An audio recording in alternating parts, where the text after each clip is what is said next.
Hey HC Youth, how you going? I hope you've had an awesome week. And here I am, I'm going to be speaking to you today. Now, as you can see, it's a bit different this time. I'm out on the cliffs of Jetty Beach at Coffs Harbour. The sun's shining, it's a bit windy. I'm just going to be talking to you for a bit, so I hope you enjoy it. So I'm actually going to be kicking off with a story that happened not long from here, just behind me on the jetty. So me and my dad and a good friend of ours, we were jumping off the jetty, doing a good old jumping into the water. And then we were walking back from there after we'd finished. And I was like on my skateboard, I was just skating real slow, just cruising along. And then all of a sudden, my skateboard just stopped. It was like crazy, I was like, ah! And then I just fell off, hit the ground, my back hit the ground, I was like, ah! And then I just look up and I see my skateboard, it was like in slow motion. It was just gliding forward and somehow made itself go up over the ledge and poof, it went off the jetty. I just saw it leave and I was like, oh, it's gone. That one's never coming back. I get up, I look down, I just look down in the water and I just see it sinking and I'm like, oh, well, that's Devo, isn't it? And then I look over, my friend is there, he just gets up and boom, he's in the water. He's saving my skateboard. And then you hear him just hit, and he's like, oh, it's super shallow, hit the ground. And then he gets the skateboard, and then luckily we were right near one of the ladders on the jetty, and he's climbing up, he's laughing, he thinks it's hilarious. So he's climbing up, and there, he saved my skateboard. What a legend. And then, yeah, this story that I just told you just relate me to a story in the Bible about King David. It was actually before he was king, and it was when Saul was thought he was threatening his kingdom. So he was angry at David, and David had fled from Saul, hidden from him so he doesn't kill him. And David's out in the wilderness by himself, just kind of hanging, trusting God. He's just there. And then after a while, where he's kind of hanging by himself in the wilderness, kind of gets out, and some people kind of know, and they turn up.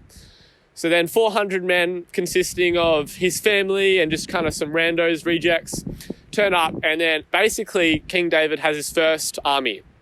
They've turned up, he's got an army for him. And then not long later, God talked to one of Saul's prophets named Gad. And then he tells Gad, go to David, be David's prophet. So then Gad turns up to David, and then he's like, David, I'm going to be your prophet. This is what God sent me to do, I'm here. And then, David had received his first prophet. So then, not long later,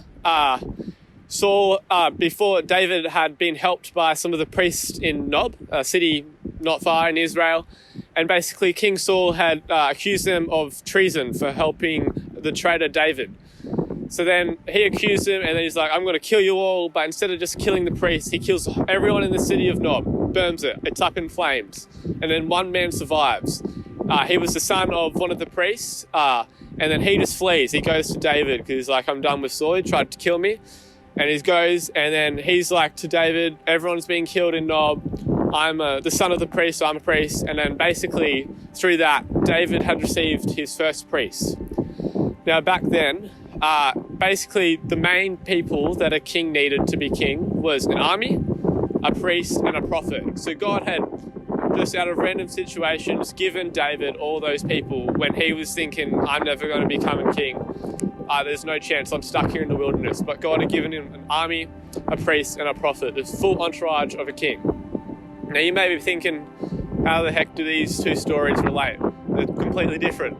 Now what I see with these two stories is that there were these people in these places that God had put there to do important things in your life. From my friend saving my skateboard to God setting up David with his kingdom. And I believe that God has put people in everyone's life to help them in many different ways, to set them on a right path, to stop them from doing that thing that they shouldn't be doing, just setting them towards Jesus and just helping them. I truly believe that there was people in your life that are truly helping you and that God has put them there. So HC, I hope you enjoyed and I hope you have a good week. Thank you. Peace out.